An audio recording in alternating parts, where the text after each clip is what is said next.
नमस्ते, हमारा नाम है अभिषेक और आप देख रहे हैं विधि सम्मत।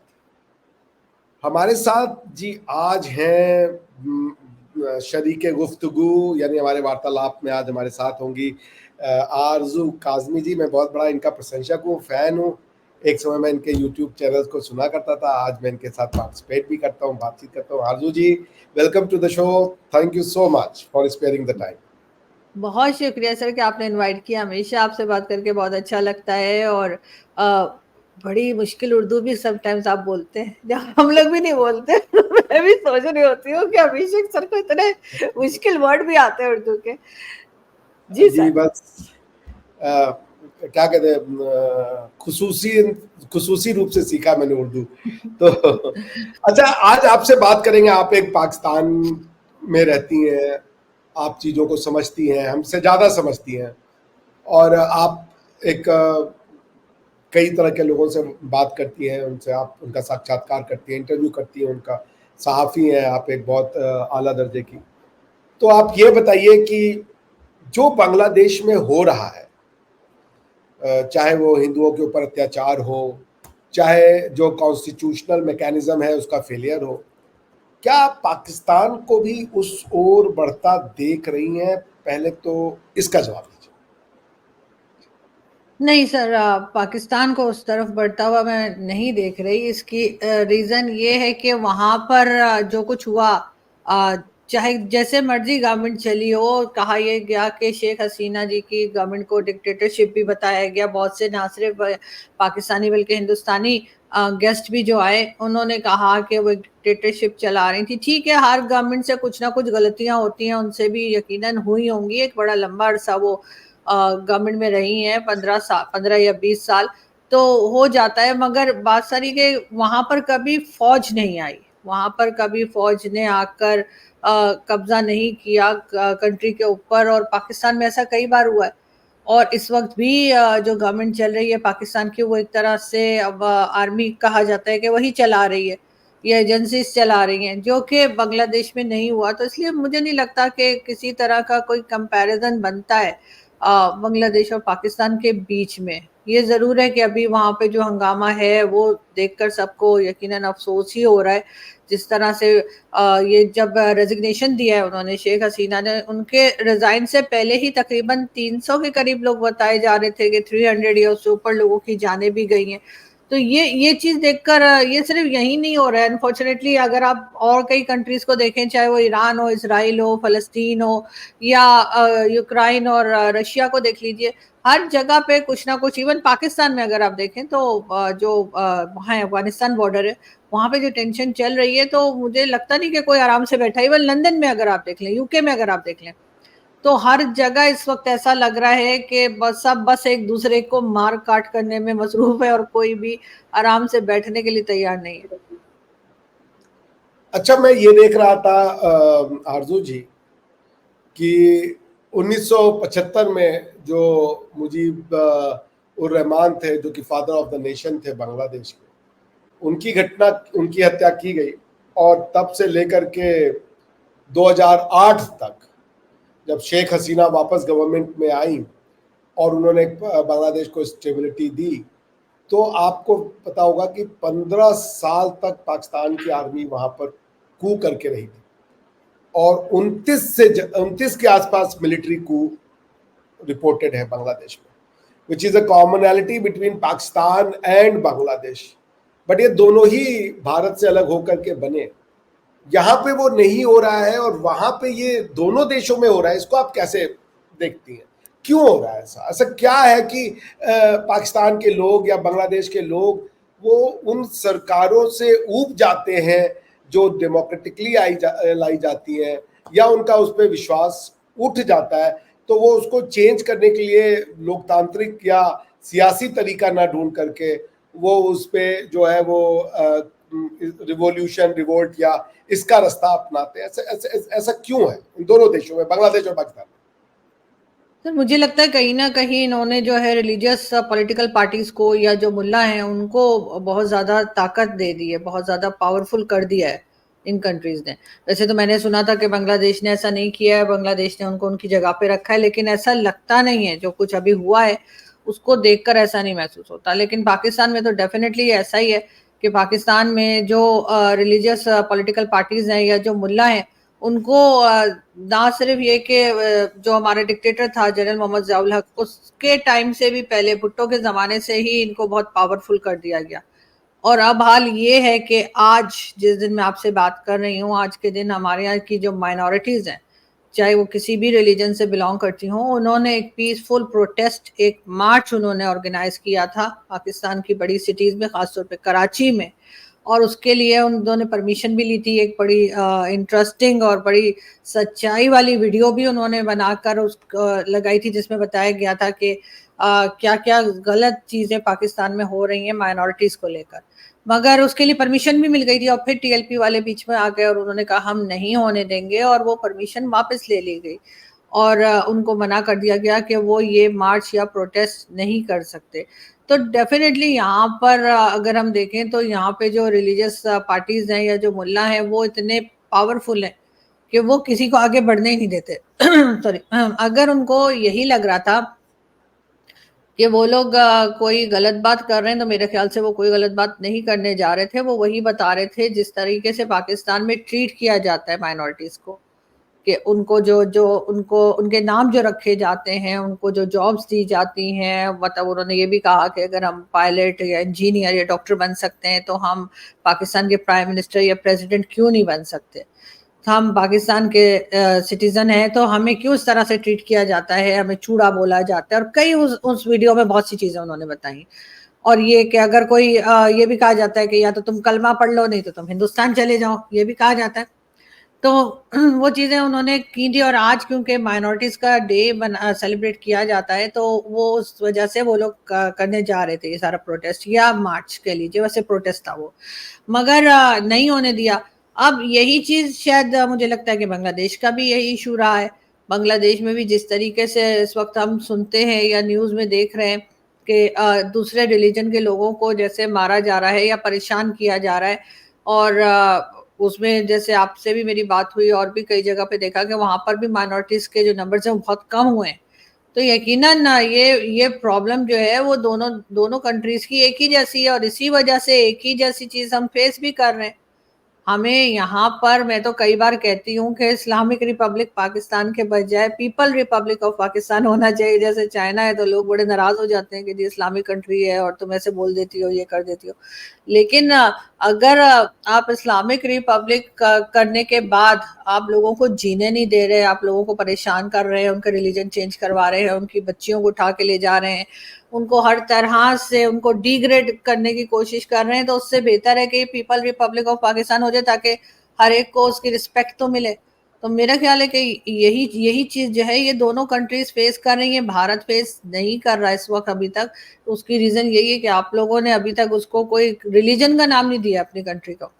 आप एक सेक्युलर कंट्री कहलाते हैं, हर एक को परमिशन है, मस्जिद भी बहुत है वहां पर, गुरुद्वारे भी हैं, मंदिर भी हैं, चर्च भी हैं, सभी कुछ है। और हमारे यहाँ तो आपको पता ही है कि क्या हाल है, किस तरह से मंदिर तोड़े जाते हैं, किस तरह से चर्चेस जलाए जाते हैं। जो उस वीडियो में भी उन्होंने कहा कि जी आपने 24 चर्चेस जला दिए और किसी को अफसोस नहीं है, किसी को जरा सा अफसोस नहीं है। तो हमने माइंडसेट ऐसा बना दिया मेरे ख्याल है दोनों ही कंट्रीज में, बांग्लादेश में भी।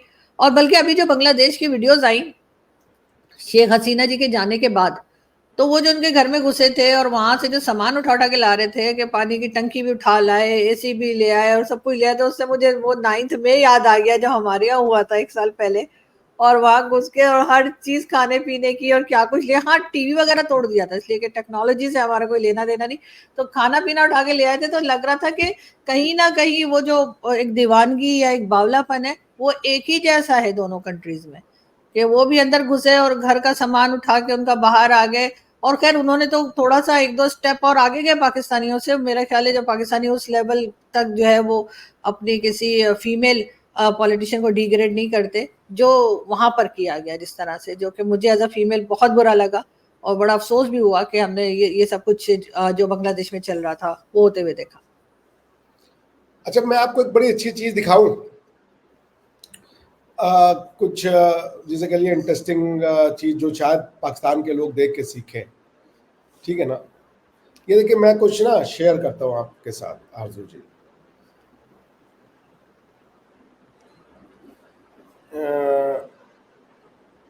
हाँ, ये देखिए, दिख रहा है आपको? जी कैन यू सी? जी जी जी जी, अब आ रहा है। जी, ये क्या लिखा है, मैं आपको पढ़ के सुना दूं? जी, क्या है ये ये बताइए। कतर का कॉन्स्टिट्यूशन है। क्योंकि आपने कहा ना इसका नाम पीपुल्स रिपब्लिक, और रिपब्लिक वाली जो बात आप कह रही हैं, हालांकि जब आप रिपब्लिक बोलती है फिर पीपुल की जगह बचती नहीं, रिपब्लिक का मतलब ही है पीपुल, ठीक है ना? लिखता है Qatar is an independent sovereign Arab state. ठीक, वो अरबी, अरब क्रिश्चियन भी होते हैं, अरब बहाई भी होते हैं, अरब और कुर्द्स भी होते हैं, अरब नॉन क्रिश्चियन नॉन मुस्लिम्स भी होते हैं, अरब सब कुछ होते हैं। उनको उन पे गुस्सा नहीं आ रहा है, वो नहीं कह रहे कि भैया वो तो अरब ही अभी भी जो कि प्री इस्लामिक रिलीजन है उसको भी फॉलो करे, तो हम तो अरब नहीं है भैया, अब वो अरब नजर से हम अच्छे अरब है, हम मुस्लिम हो गए, वो नहीं कह रहे जी। वो कह रहे हैं Qatar is an independent sovereign Arab state, the religion is Islam, state is different, religion is different. तो अरब स्टेट हो सकता है, इस्लामिक स्टेट नहीं हो सकता। इतनी बात तो अरबों को समझ में आ रही है यार। आप, मैं फिर पढ़ देता हूं, Qatar is an independent sovereign Arab state, its religion is Islam and sharia is the law. ठीक, तो लॉ और रिलीजन के बीच का तो अंतर है ना, इस्लाम रिलीजन है, शरिया लॉ है। तो आप अगर इस्लाम फॉलो कर रही हैं तो कोई जरूरी नहीं है कि आपको शरिया मिले ही मिले। तीन चीजों में अंतर है ना, अरब, इस्लाम और शरिया। आइए चलिए आपको दूसरी जगह ले चलता हूं।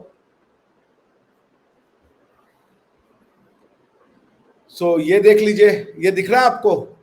जी ये यूएई का कॉन्स्टिट्यूशन है, United Arab Emirates is an independent sovereign and federal state, hereinafter referred as UAE. The UAE shall consist of following emirates: Abu Dhabi, Dubai, Sharjah, Ras Al Khaimah, Ajman, Al Quwain, Fujairah. Any other independent Arab state may join.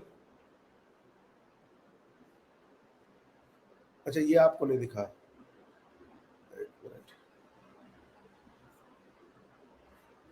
मैं आपको UAE का भी constitution दिखाता हूं ताकि आपके लोग देखें तो समझें तो कि मिश्रा जी झूठ नहीं बोलते, पढ़े लिखे आदमी हैं। ये देख लें जी, लोगों आपको को दिखा। पता है सर। तो ये देखिए, ये भी कह रहे हैं कि हम यूएई में, आप आ जाइए, यूएई को बढ़ाइए, मगर अरबी होइए। अरबी होना है तो यूएई में बन जाइए। आप कल को यूएई में एक एप्लीकेशन डाल दें कि भाई हम आपसे जुड़ना चाहते हो, आपको कहेंगे चल भाई, सारी हाँ, उम्मा का चूरन वो उसी समय निकाल देंगे यूं। चलिए आपको और एक बढ़िया कॉन्स्टिट्यूशन पढ़वाते हैं, और बढ़िया कॉन्स्टिट्यूशन आपको, ताकि लोगों को समझ में आ जाए।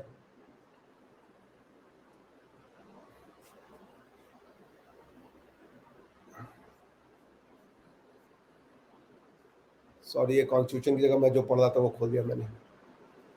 ये केस है इंडिया में, किंगडम ऑफ बहरीन का कॉन्स्टिट्यूशन पढ़ दूं आपके लिए? पर सबके एक ही जैसे हैं। आप जितनी मर्जी गल्फ कंट्रीज के पढ़ते जाएंगे, मेरा ख्याल है सब लोग एक ही जैसे हैं, और वहां पर एग्जैक्टली, वो वो सब अपने आप को ये है, वाला पागलपना उनमें नहीं है जो हमारे अंदर है। नहीं पागलपन नहीं है, वो अंतर समझ रहे हैं, वो नॉलेज समझ, आपका पढ़ा लिखा इंसान भी ये नॉलेज नहीं समझ रहा। दिक्कत ये आपके प्रोफेसर भी नहीं समझते। देखिए इनका बड़ा इंटरेस्टिंग है, the kingdom of Bahrain is an independent Islamic Arab state, fully sovereign. The people of Bahrain are part of the Arab nation and whose territory is part of the great Arab homeland.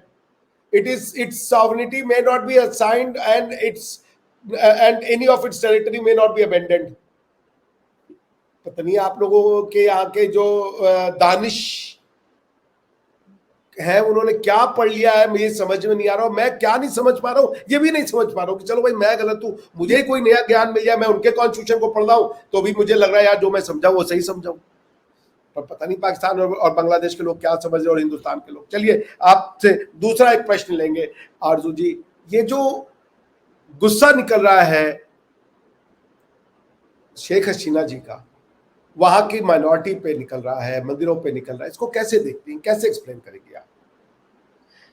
Sir पहले तो मैं एक बात कह दूं, जो आप कह रहे थे पीपल रिपब्लिक ऑफ पाकिस्तान, मैंने कहा था तो आपने कहा कि रिपब्लिक कह दिया तो पीपल लगाने की जरूरत नहीं। सर बहुत से लोग जो थे ना, मोटर कहते हैं, कुछ लोग गाड़ी कहते हैं, ठीक है ना, कार कहते हैं, बाद लोग मिला के कहते हैं मोटर कार, ठीक है, तो वो मैंने इसलिए बिल्कुल सही है, बात आपकी सही है, बात आपकी, मैं आप जो कह रही हो सही है, People's Republic of China use करते हैं, बिल्कुल सही, कैसे करते हैं, बात तो नहीं, मैं आपका वैसे कह रही हूँ कि सही है। पाकिस्तान को भी ऐसा ही करना चाहिए, तभी हम उससे निकल सकेंगे। बाकी बांग्लादेश में क्यों हो रहा है सर, जो कमजोर होते हैं ना उनके ऊपर जो जिसमें ज्यादा ताकत होती है, जो मेजोरिटी होती है, वो हमेशा जो है वो माइनॉरिटी को दबाती है, माइनॉरिटी को हमेशा तंग करती है, परेशान करती है। तो ये वही हमेशा बांग्लादेश सच में ये कुछ, ट्रू है?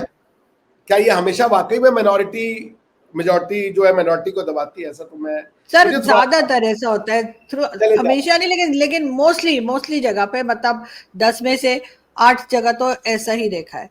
तो इस वजह से मुझे लगता है कि उन लोगों को मालूम है कि अपने लोगों को अगर वो मारेंगे, यानी अपने मुस्लिम्स को ही मारेंगे, तो वो भी आ जाएंगे, वो सर तन से जुदा करने, वो भी कर देंगे। लेकिन जो माइनॉरिटी होती है, वो मैंने जहां तक देखा है, वो थोड़ी डरी सहमी होती है। वो आपके यहाँ की माइनॉरिटी खैर अलग है, मैं इंडिया की बात नहीं कर रही, लेकिन बांग्लादेश हो या पाकिस्तान हो, यहाँ की माइनॉरिटी को मैंने देखा है कि वो थोड़ा डरते हैं, वो थोड़ा घबराते हैं, और बात करते हुए भी, यानी कैमरा के आगे भी बात नहीं करेंगे, वैसे भी थोड़ा सा संभल के बोलते हैं।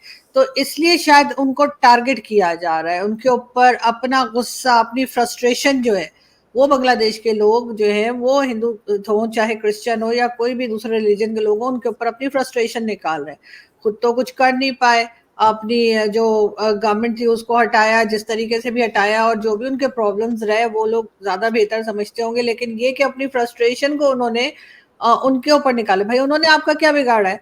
अगर आपको गवर्नमेंट नहीं पसंद थी तो आपने गवर्नमेंट हटा दी, आपने प्रोटेस्ट किया, आपने कहा रेजिग्नेशन चाहिए, आपको रेजिग्नेशन भी मिल गया। उसके बाद आपने कहा जी प्राइम मिनिस्टर नहीं चाहिए, वो भी चली गई वहां से, उन्होंने कह भी दिया मैं दोबारा नहीं आऊंगी। खैर अभी उन्होंने फिर कहा कि मैं जाऊंगी अगर इलेक्शंस वगैरह हुए। लेकिन आप जो है वो जो कमजोर लोग हैं वहां पे, उन्हें मैं कमजोर ही कहूंगी, क्योंकि जाहिर है कि उनमें इतनी पावर नहीं है। अगर इतनी पावर होती तो वो फिर वो 7% या इस तरह से ना रह गए होते। जैसे पाकिस्तान में भी आपको मालूम है कि पाकिस्तान बनते वक्त माइनॉरिटीज जो थी उसका क्या नंबर था, और आज जो है वो 2% ही ऐसे मुश्किल से रह गए। तो जाहिर है वो कमजोर है इस वजह से ना, तो इसलिए उनके ऊपर अपना जोर आजमा रहे हैं। और इससे ज्यादा तो मुझे नहीं लगता कि कुछ हो रहा है, इसलिए कि और तो कोई उनके हत्थे चढ़ रहा नहीं है, तो अपनी फ्रस्ट्रेशन जो है वो उन बेचारों पे निकाल रहे हैं, उनको परेशान करके। ये और बात है कि सारी दुनिया में लोग देख रहे हैं, और अब सोशल मीडिया की वजह से हर जगह पर ही उनके लिए कोई ना कोई प्रोटेस्ट चल रहा है कि उन लोगों को बचाया जाए, उन लोगों की मदद की जाए। और ये यकीनन बांग्लादेश के जो मुस्लिम्स हैं उनके लिए एक शर्म की बात है, उनको शर्म आनी चाहिए कि उन्होंने अपने लोगों को इतना तंग किया। वो भी अपने ही लोग हैं ना, कोई दूसरे तो नहीं है, बांग्लादेश में वो रहते हैं हमेशा से, नस्लें उनकी वहां पे पली बड़ी हैं, उनको इस तरीके से परेशान करके वो यकीनन अपना ही नाम खराब कर रहे हैं। अच्छा एक बात बताइए आरजू जी की, आप पाकिस्तान में रहती हैं, आप लोगों से बातचीत करती हैं पाकिस्तानी, तो क्या ये जो एक समाज है जो अब उसके पास नॉलेज के कई वो खुल चुके हैं, मतलब वो यूट्यूब से सीख सकता है, वो सोशल मीडिया पे सीख सकता है, उससे बातें अब छुपाई नहीं जा सकती, ठीक है ना, उसको हर पहलू के दो पॉसिबल टेक्स हो सकते हैं वो उनको पता है। तो क्या पाकिस्तान की समाज में आप पॉजिटिव इम्पैक्ट होता हुआ देखती है सोशल मीडिया का, या आपको लगता है कि उल्टा हो रहा है? नहीं नहीं सर, पॉजिटिव इम्पैक्ट आ रहा है। अगर ना आ रहा होता तो बैन ना किया जाता। जो सोशल मीडिया यहाँ पे बैन करने की बातें हो रही है, कभी फायरवॉल लग रहा है, कभी क्या हो रहा है।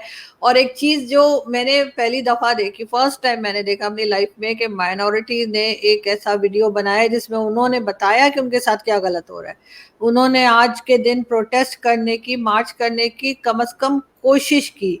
और अच्छी बात यह है कि मैं और मेरे जैसे कई दूसरे जर्नलिस्ट और एक्टिविस्ट जो हैं, या उन्होंने पाकिस्तानी सिटीजन, उन्होंने उनको सपोर्ट किया, उनके लिए आवाज उठाई, बार बार बताया गया कि जी ये जो है 11 अगस्त को ये करने जा रहे हैं, मार्च करने जा रहे हैं, इसका हिस्सा बनिए।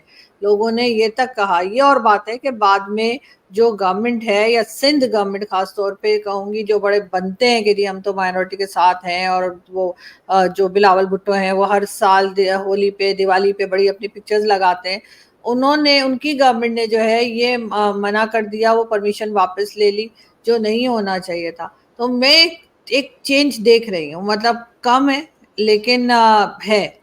पॉजिटिव चेंज है सोसाइटी में, और इसका यकीनन सोशल मीडिया के ऊपर ज़रूर हम कह सकते हैं कि सोशल मीडिया की वजह से लोगों ने अपने आप को, अपनी सोच को या अपने आप को अपडेट किया है।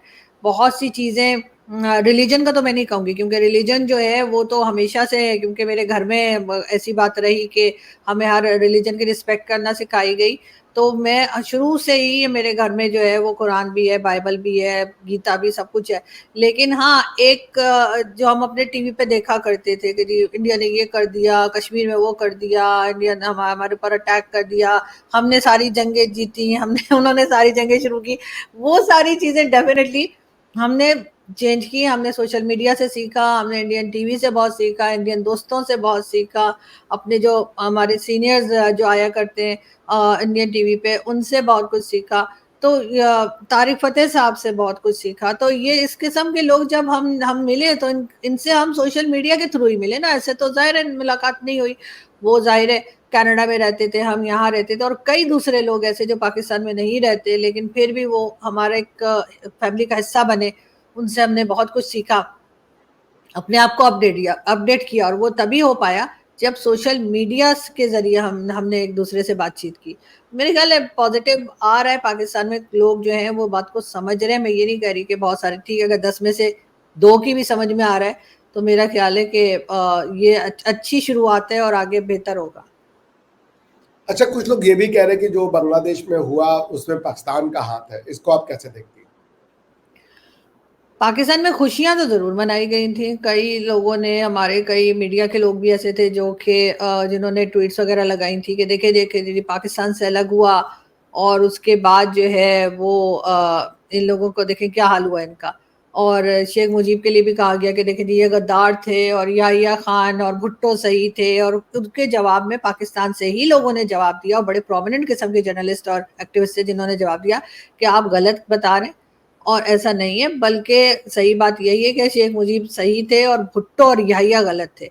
ये भी बोला गया, लोगों ने ऐसा कहा। लेकिन जहां तक पाकिस्तान का आता है वो है, तो उसमें बहुत ज्यादा मैं श्योर नहीं हूँ उस बारे में, क्योंकि यहाँ पे इनसे अपनी चीजें हैंडल नहीं हो रही, इनसे इमरान खान संभाला नहीं जा रहा, इनसे टीटीपी नहीं संभल रहा। अपने लोग जो है ये जिस दिन ज्यादा बोलते हैं ना कि हम ये सजा दे देंगे, हम वो सजा दे देंगे, हम फायरवॉल लगा देंगे, हम 10 साल के लिए अंदर कर देंगे, 5 लाख ले लेंगे, उस दिन लोग उठकर पहले से डबल बुरा भला बोलते हैं। और अभी एक सर्वे दिखाया टीवी पे हमारे कुछ दिन पहले, 2-4 दिन पहले, तो बताया गया कि जब से इन्होंने सोशल मीडिया वगैरह बैन किया है, तब से उन्होंने सर्वे में कहा कि सिर्फ 10% लोग जो हैं वो ट्विटर यूज कर रहे हैं। तो मैंने कहा यार 10% से इनकी ये हालत है, तो सोचो अगर ये बैन नहीं था और सारे लोग बोल रहे थे, तब इनकी क्या हालत थी, जब 10% से रोज ये कांप रहे होते। और मतलब जो लोग ट्विटर के ऊपर 2 ट्वीट्स बर्दाश्त नहीं कर पाते, और मैंने ट्वीट भी लगाई थी बल्कि एक, मैंने कहा जो लोग एक ट्वीट पढ़ के अपने बेड के नीचे छुप जाते हैं जाकर, उनके लिए कहा जा रहा है कि वो बांग्लादेश में जो है वो इनकलाब लेकर आ गए। तो मुझे तो इनमें इतना दमखम नहीं लगता सर कि ये मतलब ऐसा कोई काम करेंगे, तो अपनी कंट्री नहीं संभाली जा रही, अपने लोगों को डरा रहे हैं, धमका रहे हैं, और कभी सोशल मीडिया बैन कर रहे हैं, कभी लोगों को अरेस्ट कर रहे हैं, कभी और ये हो जाएगा वो जाएगा डरा रहे हैं। तो इन्होंने क्या करना है भाई, वैसे भी इनको करना भी नहीं चाहिए, अपने कंट्री में फोकस रखें, यहाँ पे चीजें पॉजिटिव करें। मुझे नहीं लगता कि ये बांग्लादेश में कुछ इन्होंने किया होगा। हाँ, खुशियां जरूर मनाई, खुशियां तो हमने अफगानिस्तान के लिए भी मनाई थी। अफगानिस्तान में गवर्नमेंट बदल गई थी, और उसके बाद हमने जो खुशियां मनाई उसका रिजल्ट हमें रोज वो वहां से लड्डू फेंक रहे होते हैं हमारी तरफ। कभी गोलियां चल रही हैं, कभी मार रहे हैं, कभी अंदर आ रहे हैं, कभी भत्ता ले रहे हैं, पता नहीं क्या कुछ कर रहे हैं टीटीपी वाले। तो ये चीजें तो सर चल रही हैं, लेकिन मैं ज्यादा श्योर नहीं हूँ कि बांग्लादेश में इन्होंने कुछ किया होगा। अच्छा, ये भी कहा जा रहा है कि बांग्लादेश में अब चाइनीज इन्फ्लुएंस बढ़ जाएगा, और ये चाइना ने पाकिस्तान के साथ मिलकर किया। लेकिन आज इकोनॉमिक टाइम्स को स्टेटमेंट देते हुए शेख हसीना जी का स्टेटमेंट आया है कि बेसिकली जो एक आइलैंड था, अब उसका नाम जो है मेरे दिमाग से उतर रहा है, वो आइलैंड लेना चाहते थे अमेरिकन, इसलिए फोर्स कर रहे थे खालिदा जिया जी को, अरे शेख हसीना जी को, कि आप यहाँ पे क्रिश्चियन स्टेट बना दें ताकि इस एरिया में हमारा कंट्रोल हो जाए। और मैंने उनकी बात नहीं मानी, इस वजह से सीआईए ने ये काम मिल करके किया है। तो दोनों बातें कही जा रही कि सीआईए पाकिस्तान के साथ मिलकर किया, फिर कोई कह रहे नहीं चाइना पाकिस्तान के साथ मिल किया। आपको क्या लग रहा है, किसने किसके साथ मिलकर क्या किया? सर पता नहीं किसने क्या किया, मुझे नहीं पता, लेकिन हाँ अमेरिका तो स्पेस मांगता रहता है, वो तो आप जानते हैं, हमसे भी कहता रहता है अफगानिस्तान के लिए, हो सकता है इनको भी कहा हो। लेकिन ये कि कोई कोई भी है, चाहे चाइना है चाहे अमेरिका है, हमें आप लोग जो है वो मत छोड़ा करें, हमारी जगह हमारा रोल रहता है। हम चाइना के साथ भी, हम अमेरिका के साथ भी काम करें, साथ साथ ये भी कहा जाता है कि हमारी कोई वैल्यू ही नहीं है। तो हमें कुछ समझ में नहीं आ रहा कि आखिर हम इस वक्त स्टैंड कहाँ कर रहे हैं, इसलिए कि एक तरफ कहा जाता है कि इकोनॉमी हमारी बिल्कुल जो है वो खत्म है, क्रैश कर गई है, हम बिल्कुल कहीं कोई हमें पूछ नहीं रहा, कोई हमें मुंह नहीं लगा रहा, बिल्कुल इनरेलीवेंट से हो गए। लेकिन दूसरी तरफ चाइना जो है वो बांग्लादेश के लिए हमें कर रहा है, अमेरिका जो है वो हमें बांग्लादेश के लिए और अफगानिस्तान के लिए कर रहा है। तो सर मुझे नहीं पता चल क्या रहा है। आपका चाइना के साथ कैसा एक्सपीरियंस रहा था सीपेक में और उसमें? हमारा तो बहुत अच्छा रहा सर। सर हमारा एक्सपीरियंस तो चाइना के साथ बहुत अच्छा रहा है। चाइना ने हमारे कंट्री में बहुत इन्वेस्टमेंट की, और वो पैसा जो है आपको पता है हम खा पी गए, और डकार भी नहीं मारी हमने।